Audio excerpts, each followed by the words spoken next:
Alright guys, welcome back. This is part 2 of this 3-part Mario mod video series, and these levels are called Mushrooming Kingdom, inspired by Masahiro Sakurai's sort of run-down Super Mario Bros. Level in Super Smash Bros. Brawl.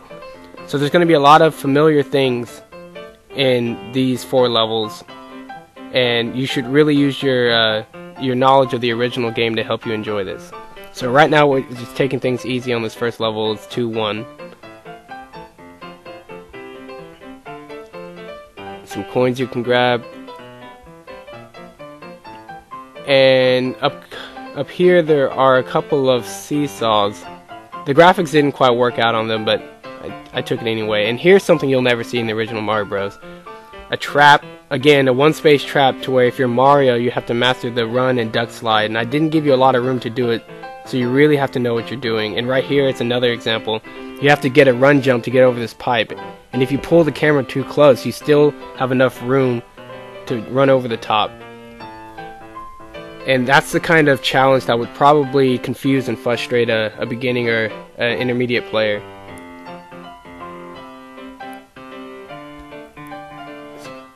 Small spaces, just enough spacing on that Koopa there to get him to turn around, so if you jumped past him, he would still be a threat. He'd come back at you.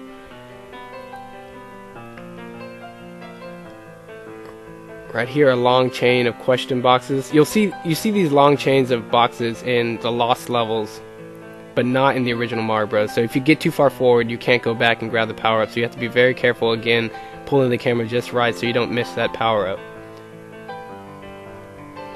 Doing a lot with camera tricks. I didn't know I was doing that at the time.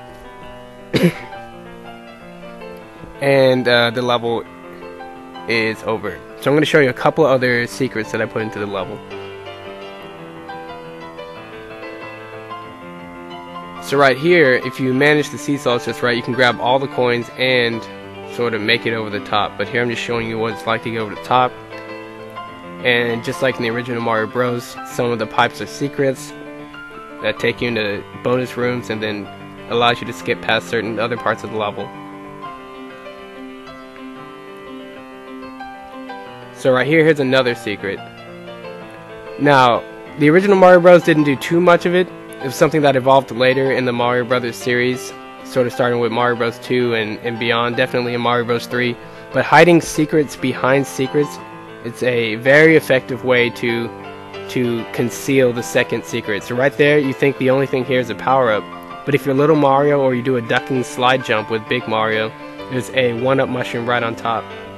And that's a really good secret because most players will know that there's either a power-up in those question boxes or a coins, and they'll definitely go underneath.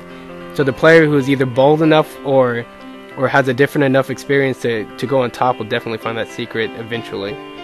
And here, this level should look very familiar to you. And if you see these sort of bloopers floating in the air, something should go off in your mind, and you should be like, these guys are only allowed on water levels. So what are they doing on this level? And if you played enough of the original Mario Brothers, you should realize that this is Super Mario Bros. 2's water level, but all the water has been drained. And as indicated by that tiny little bit of water down there and the coins that you can't get, this is sort of a what if, end of the world, sort of what would happen in 100 years view of Super Mario Bros. Level 2. So all the water's drained, the Koopas are walking on the ground, flying around. And I sort of had to add that moving platform at the beginning to make this level a little bit more manageable. But as you can see there, those were the highest coins that you can grab as Little Mario. And you have to do running jumps to get all of them. And right here, you can either go in the pipe if you can't make the jump, or you can try it yourself. Once again, testing the player's ability to make large jumps in tight spaces. And here, it's absolutely impossible to get over the top of that unless you use a wall kick glitch or you saved the platform from the beginning. So you can take any pipe on that level and it'll kick you back out to the end of the level, which is kind of easy. So you definitely know that the hard route is taking this platform and keeping it alive throughout the whole level.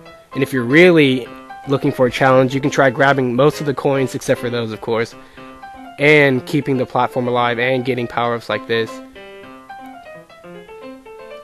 And you really have to understand that as long as the platform is on screen or slightly off the screen, you don't have to worry about it disappearing. Sort of testing your knowledge in a bunch of different ways. Testing, it has a unique timer because it moves through the level at an even pace. So as you see here with the platform, you can make it over the top. And if you keep it alive, I put one reward in for players that are skilled enough to keep the platform alive. And it's just 1-up mushroom right here that you can only get by running and jumping off that platform. But I wanted to give players one more reward for surviving this long, so in this little cubby that has no function in the original Mario Brothers, I put a secret 1-up mushroom, again that's only 1 brick high, so that either you have to be Little Mario or you have to know where it is as Big Mario and do a running duck slide jump. And that's World 2-2. So here's World 2-3. And again, keeping with the Mushroomy Kingdom theme, this should look like the bridge level that you're already familiar with, but then you start to see broken pieces and bricks, and it's a lot more dangerous because you're lower to the ground whenever you're running on these broken pieces. So you got to keep moving, but it's harder because there's a lot more gaps and spaces. And you can see there's platforms, and even when you're standing still, it's dangerous because you're so low to the ground. These Cheep Cheeps have been tuned to sort of be fair up when Mario's higher up on the screen, so you definitely have to be aware of that. And you shouldn't fall for tricks like that either. You can get those coins, just you have to be a lot quicker on your fingers. So as you can see here, the whole bridge is being repaired, and there's sort of seesaws, and I tried to sort of simulate construction equipment and other things, but the entire bridge is sort of falling into disrepair. But if you're skilled enough to grab that Starman, you can grab these coins without fear of getting hit by Cheep Cheeps. So it's sort of a risk-reward, tiny little bit of reward for players that are a little bit more skilled right there, and you get to have a little fun and make it to the end of the level without threat of dying. And finally, for World 2-4, I wanted to experiment with what would happen if you took a Bowser stage and you flooded it. So in my mind, all that water from 2-2 has been somehow washed downstream, or it flooded this castle, and now it's an underwater castle. So it's the same level, but everything's underwater. And it's interesting because it kind of changes the dynamics. You can't climb and fall as quickly because you're not jumping, you're swimming. And that also makes this Koopa boss a little bit more difficult. For some reason, he likes camping the back part. And I probably should have taken out either that plant or this moving platform, because it's really annoying trying to get in here. But if you can kind of glitch it, you can push yourself through a solid object and make your way to the end. So that was 2-4. Stay tuned for part 3, and we'll wrap up this careful look at these Mario levels that I modded. See you guys next time.